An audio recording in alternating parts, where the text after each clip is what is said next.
aquests, per exemple, transsexuals, bisexuals, els no binaris, tots aquests estan destruint l'essència humana que principalment tenia. Bueno, però com vaig dir abans, qui sóc jo per dir-los? Ningú m'entendrà. No sóc lliure de dir les coses que jo penso realment. Bé, si era una mica conservador,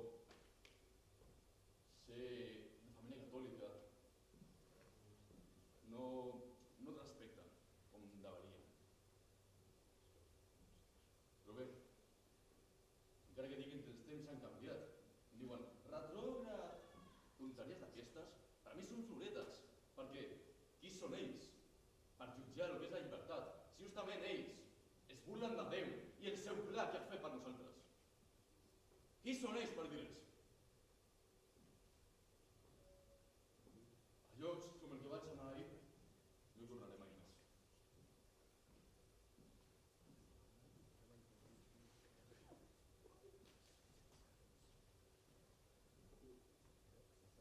Cada dia estic més trista. Cada dia la llum del sol és més fosca i la teva nit més freda. Tinc mil somnis per complir. Vull poder treballar, ser independent, no haver d'estar aguantant les mirades de poca estima del meu marit. Vull escapar d'aquest poble que em reprimeix i fer el que vulgui sense que ningú em jutgi. I sóc conscient que aquí tancada en aquest poble on totes les dones estan sotmeses als seus marits, no ho podré fer.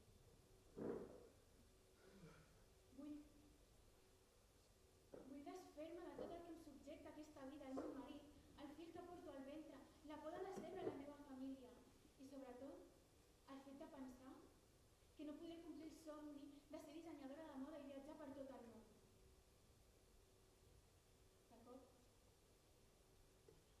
em truca un número estrany, però l'agafo sense pensar. Era a l'hospital. Em diuen que el meu marit ha mort d'un accident. I el primer que penso és, què faré amb el meu fill? Agafo les maletes i me'n vaig a casa dels meus pares. Els ho dic, però no els deixo dir res al respecte. I, sense mirar enrere, me'n vaig a aquell poble. En arribar a la ciutat, tinc el meu fill, però el dono una adopció, ja que mai n'he volgut cap. I finalment, quan ja m'he desfet de tot el que em subjectava aquella vida, puc ser com aquell ocell que veig volar cada matí sense vestir.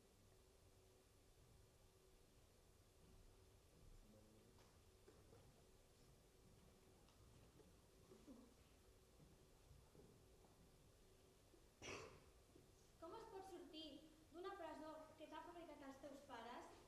No ho sé. O com es pot decidir el teu destí per la teva pròpia voluntat? Tampoc ho sé. O com hagués pogut acabar si no era posant fi a la meva vida? Tampoc ho sé.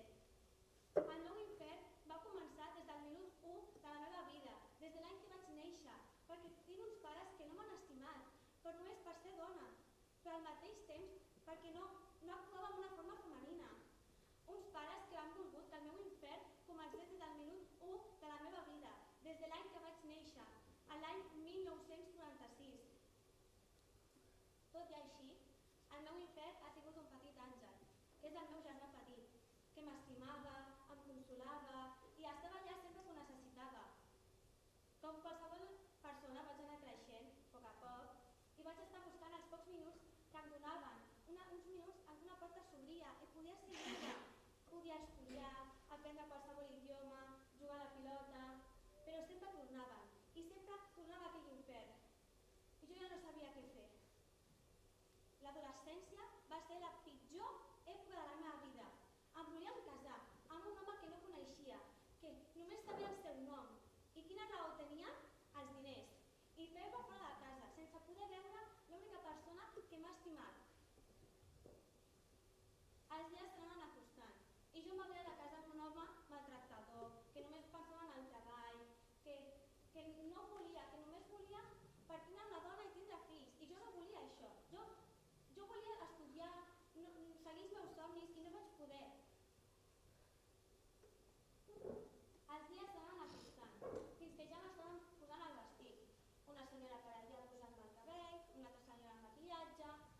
quan vaig ser un temps vaig demanar que em deixessin sola i em trobava allà enmig de l'habitació.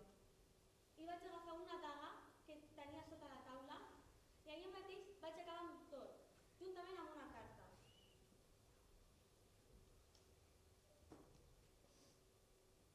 Estimat germà, tu, més que ningú, saps que mai he sigut lliure. Gràcies per donar-me suport i consolar-me quan ho necessitava. Sempre t'estimaré i estaré al teu costat en qualsevol circumstància. Aquesta era la meva única opció per no caure en una tristesa eterna. Un petó molt gran, la teva germana.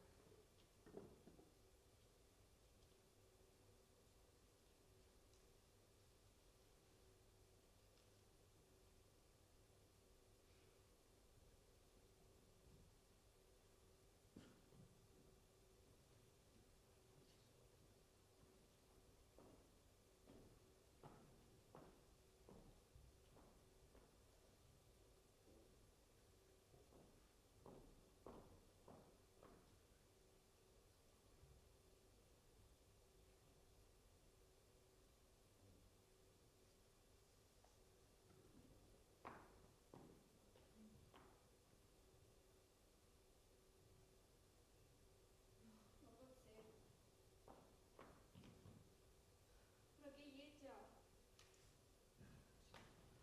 Em miro i remiro. I tan sols em veig allà sola. Sé que estic sola, però mil veus constantment em parlen. No sé per què m'intento fer la fotografia, si ni tan sols em veig. No em veig de cap manera fàcil que faci.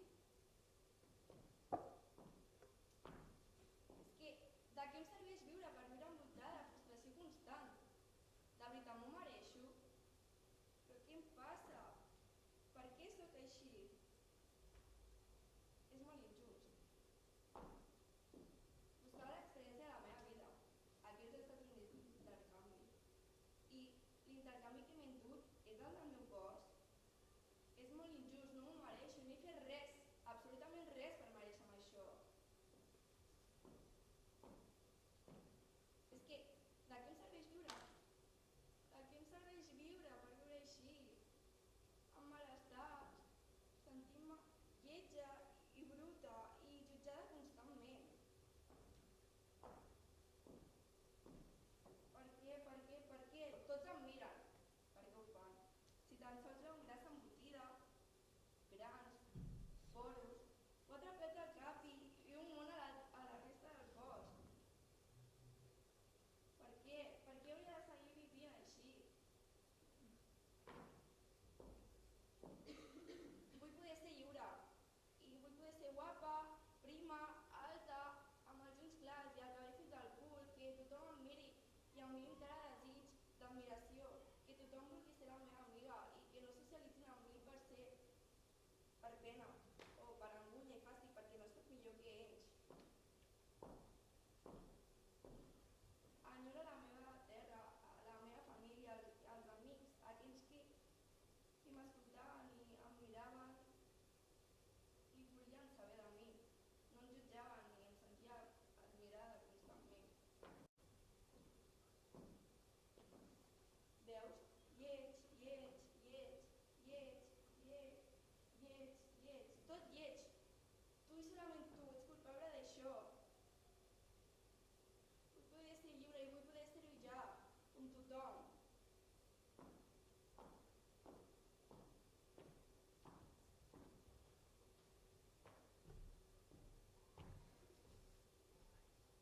Moltes vegades m'he preguntat com ha de ser la vida en què tu prens les teves pròpies decisions, que no ho faci una altra persona, que tinguis la llibertat de prendre què és el millor per a tu, perquè en el meu cas les meves ales sempre han estat tallades. Sempre hi havia algú que escollia sempre per mi, des de la roba que em tindria que ficar, les amistats, les que me convenien i les que no, fins i tot m'obligaven a ser una persona que no era. Havia de fingir ser alguna persona que no era per no ficar en perill la reputació del meu pare, que és un actor mundialment famós. Sempre escolto que la meva vida és fantàstica, que tinc diners per llençar per alt, que puc fer el que vulgui, quan i com vulgui, joies, sé, però en realitat no és així. No és així. Ells no saben lo terrible que és. No poder sortir al carrer sense el temor que la gent se t'apropi per fer-te fotos, per només amb el simple fet de ser la filla de Cai Cambró. Les exigències de la família. No poder fer el que vulguis, és terrible. Moltes vegades veig la meva vida com si fos un aviador. Per què em serveixen els luxes? Si sóc un ocell que vol ser lliure però no pot, per què em serveixen? Si algun dia una persona em preguntés què preferiria entre una vida de luxes i excés però sense llibertat i una vida normal com tota la gent, però amb la llibertat de prendre les teves pròpies decisions, sense dubte, però és que sense dubte escolliria la segona. Preferiria ser un ocell lliure, poder estendre les ales i acceptar els riscos que significa ser lliure, que ser un ocell gris, mullat, amb les ales tallades.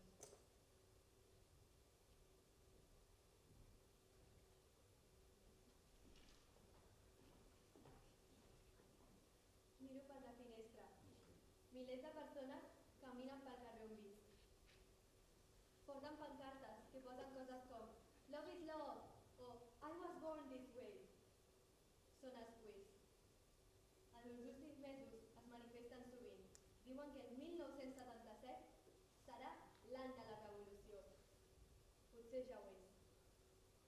Sempre els miro, des de fora de la manifestació, en reflexions. Sempre reflexions. Soc lliure? Em pregunto sovint durant aquestes reflexions. Soc lliure.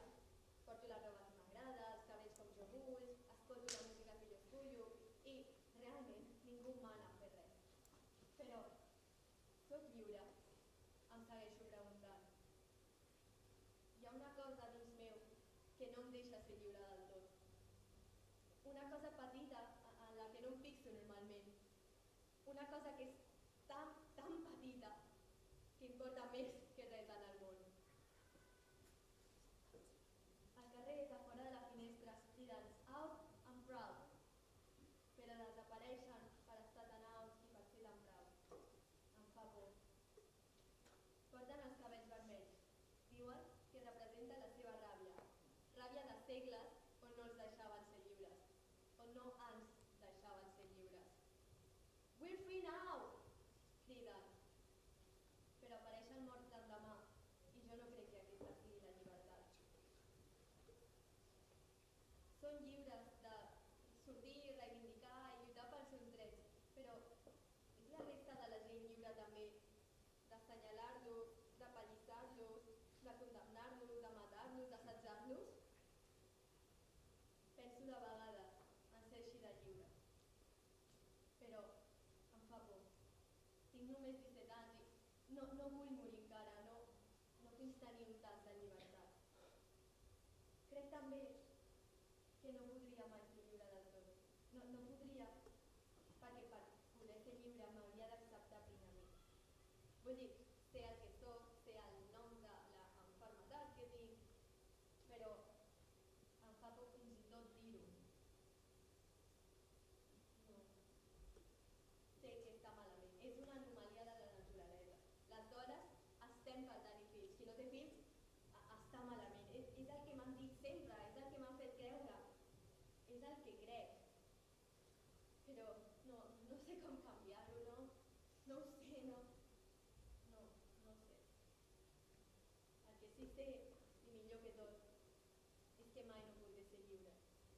No podré, perquè si m'accepto jo, no m'accepten els altres. I si m'accepten els altres, no m'accepto jo.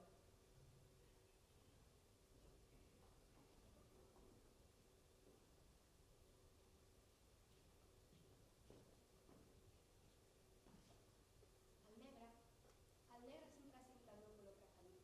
Inclús quan les paraules negre i preferit no existien al meu coneixement. Un negre que m'ha abraçat cada nit després del petó d'hora nit de la meva mare. Em quedava contemplant a la meva finestra. Mirava aquest negre, mirava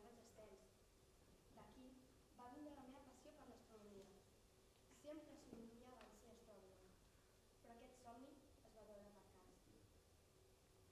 La precarietat dels meus pares va fer que no pogués estudiar batxillerat. Però vaig trobar l'Àlex. Als 17 anys ens vam enamorar i realment érem feliços. Jo era feliç. Havia trobat algú que m'estimava, jo l'estimava a ell, ens estimàvem mútuament. Però ell em va començar a omplir el cap de somnis, de promeses, d'aspiracions. Sí, tu compliràs el teu somni d'astrònoma. Sí, tu aconseguiràs els teus somnis. Sortirem de la precarietat. Han passat 5 anys. 5 anys i segueixo aquí, sense feina, sense una carrera, sense estudis. Va passar el temps i l'odi va apoderar de mi, perquè era la meva vida, era la meva vida. I els meus pares me l'havien tret, la precarietat me l'havia tret, el meu nòvio me l'havia tret. Era la meva vida, jo volia ser independent. Jo volia decidir quan, on començar la meva carrera, amb qui casar-me, amb qui enamorar-me. No sóc lliure, no sóc independent. I el meu avi va fer que la nostra relació es tornés en una relació tòxica. Ell, qui m'havia estimat tant, i jo, que l'havia estimat tant a ell, ens odiem i em sento prohibida, i em sento atrapada, i em sento empresonada perquè és que no sé com sortir d'aquí. Una relació tòxica que he causat jo principalment jo. Però jo volia ser astrònoma, jo volia complir el meu somni. El que sé és que cada vegada que intento pujar cap a la llibertat, intento mirar cap al meu futur, intento pujar aquests esglaons que em portaran a la llibertat, l'Àlex m'enfonsa, i m'enfonsa cap al pis més baix de la meva tristesa. Però quan ell intenta també pujar, jo l'enfonso encara més, perquè és que l'únic que sabem fer és enfonsar-nos mútuament, i mai podrem ser lliures.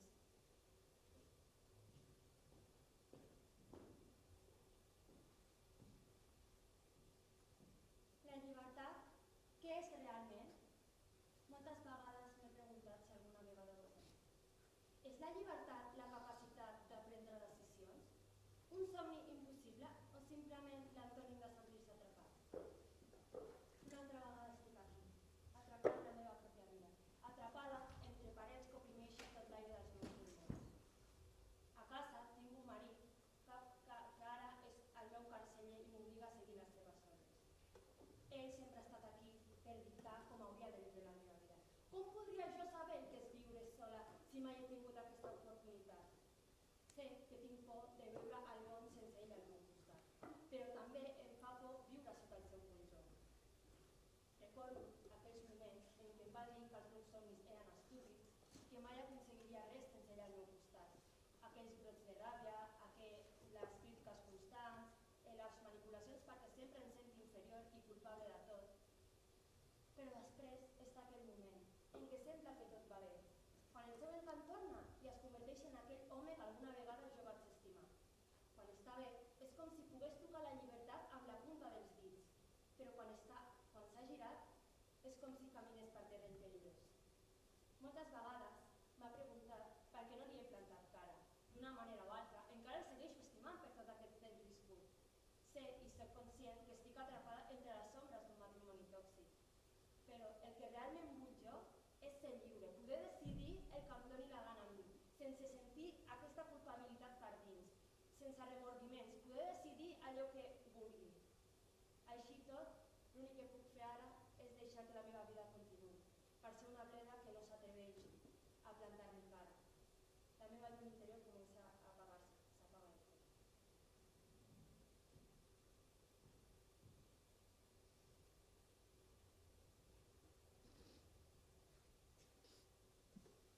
Soc pobre, no només en diners, soc pobre en vida. Soc un home de 35 anys que no fa més que treballar. Em llevo a les 6 del matí i torno a les 10 de la nit. Però no puc fer res, el poc que guanyo. Resto en menjar, l'esport i el pis. No importa. Inclús si pogués estalviar una mica, quan l'utilitzaria?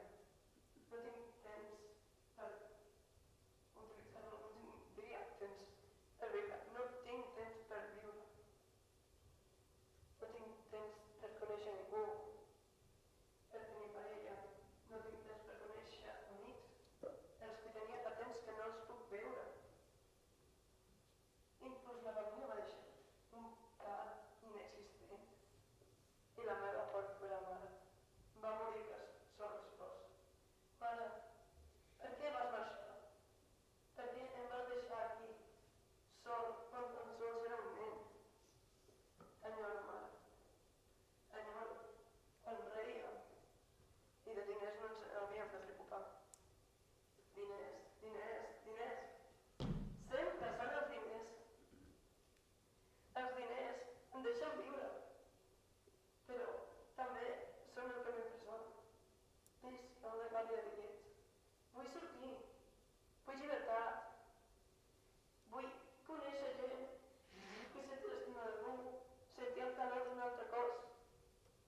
Crec que m'he d'anar d'aquí.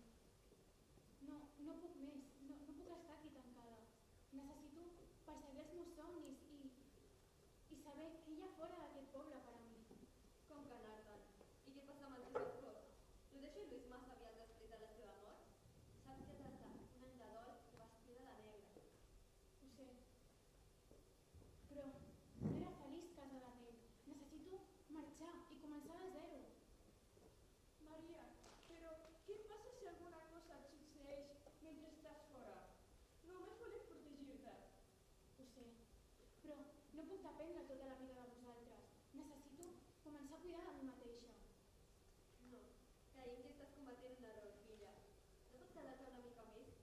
Tenir-te a prop significa molt per nosaltres, ho saps? Especialment després del que va passar.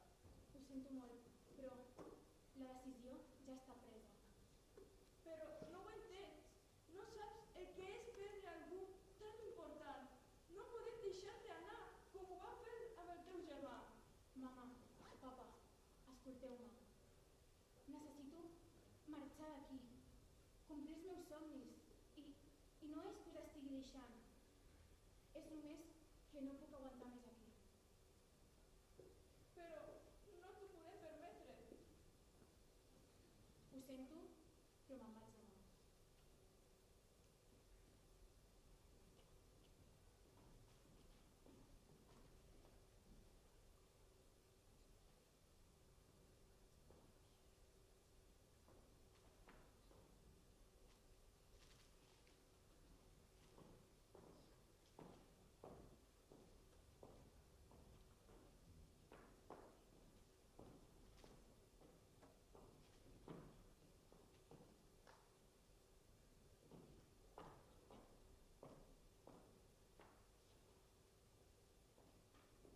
Hola.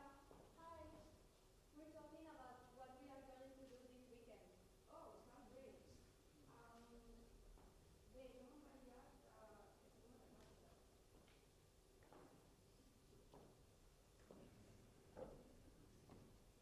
She looks so thankful.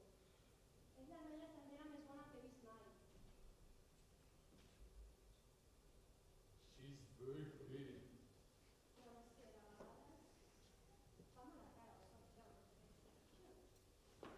She's a very beautiful person, I thought.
que m'alliberaran.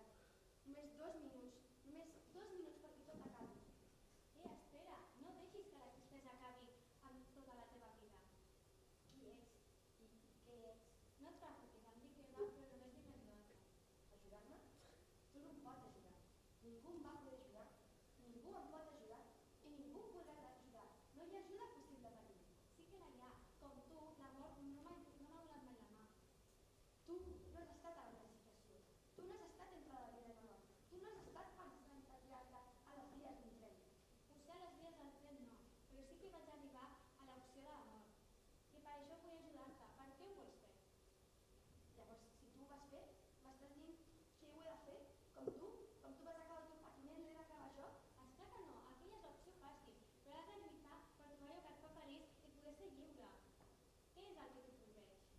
Perquè és que és això, no sóc feliç. No tinc felicitat. Pensava que l'Àlex era la persona que m'otorgava la felicitat, però no ho és.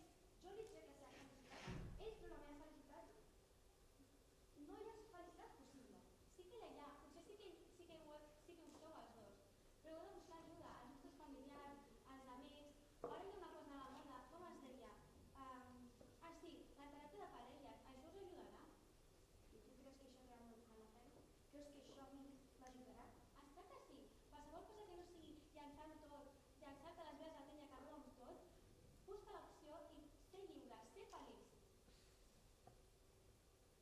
Potser potser ho podria intentar. Potser podria intentar.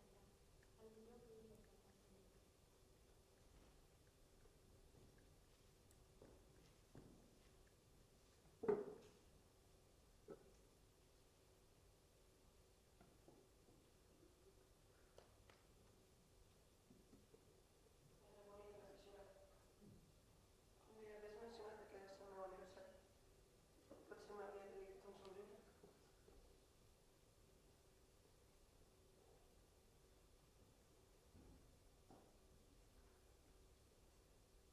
Aniversari, Àlex. Aniversari, Àlex. Et desitjo jo, Joan. Un aniversari, Àlex.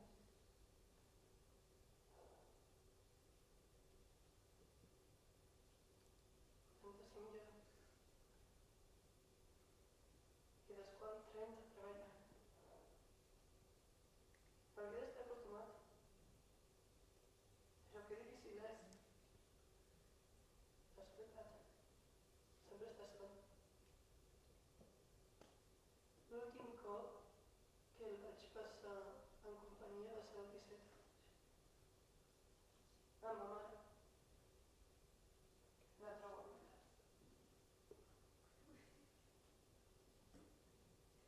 Recordo que em va regalar una llibreta per dibuixar. M'agradava molt dibuixar. Sobretot ocells lliures que volaven pels aires. Com m'agradaria ser un d'ells. Potser en la pròxima vida ho soc. En aquesta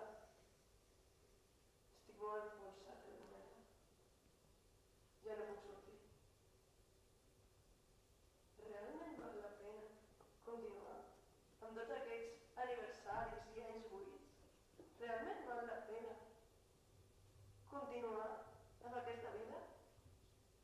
Val la pena realment?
fes-me, en la pròxima vida, un ocell lliure, del que ningú encara